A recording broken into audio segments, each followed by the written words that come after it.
अशोक तिवारी हमारे साथ मौजूद हैं। अशोक तिवारी, एक तो इस खबर पर अपडेट दीजिए और दूसरा ये बिना जांच के सियासत का होना क्या सही है? ये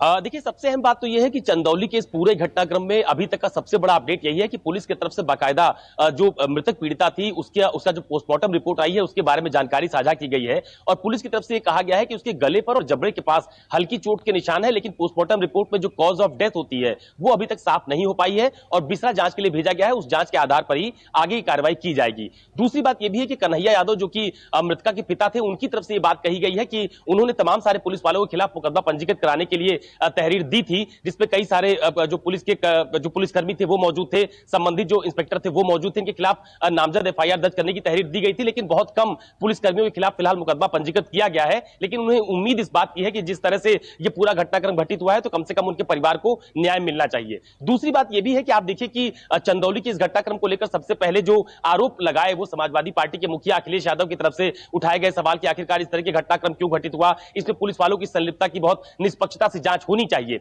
और उसके जवाब में केशव प्रसाद मौर्य जो कि उत्तर प्रदेश के डिप्टी सीएम है, उनकी तरफ से भी उनके आरोपों का जवाब दिया गया और यह कहा गया कि वो पूरी तरह से बौखलाए हुए हैं, घटना बहुत दुखद है और इस पर पूरी तरह की जांच करवाई जा रही है, निष्पक्ष कार्रवाई की जाएगी। तो इस पूरे घटनाक्रम को लेकर अभी आरोप प्रत्यारोप का दौर राजनीतिक तौर पर देखने को मिल रहा है। और दूसरा, जो मृतका है उसके जो पिता है उनकी तरफ से बात कही जा रही है कि कोर्ट का एनबीडब्ल्यू वारंट तामील कराने के लिए पुलिस जब उनके घर पर आई थी तो उस दौरान दोनों बेटियों के साथ पुलिसकर्मियों के द्वारा मारपीट की गई है। छोटी बेटी को पहले कमरे में बंद कर दिया गया था, उसके बाद बड़ी बेटी के साथ मारपीट की गई, उसका हाथ पंखे से बांधा गया। इस तरह के गंभीर आरोप मृतका के पिता की तरफ से लगाए जा रहे हैं। हालांकि पुलिस की तरफ से कहा जा रहा है कि अभी जो पोस्टमार्टम रिपोर्ट है उसमें कॉज ऑफ डेथ क्या है, किस वजह से उसकी मृत्यु हुई है, इसकी तस्वीर साफ नहीं हो पाई है और यही वजह है कि बिसरा को जांच के लिए भेजा गया है। तो अभी फिलहाल जांच रिपोर्ट का इंतजार किया जाएगा। इस बीच में इस पूरे घटनाक्रम की जांच के लिए अपर पुलिस अधीक्षक के नेतृत्व में एक टीम भी गठित की गई है पुलिस की तरफ से। वो तमाम सारे पहलुओं की जांच भी कर रही है कि आखिरकार यह घटनाक्रम कैसे घटित हुआ, किन किन लोगों की संलिप्तता है, इस बात की पूरी रिपोर्ट वो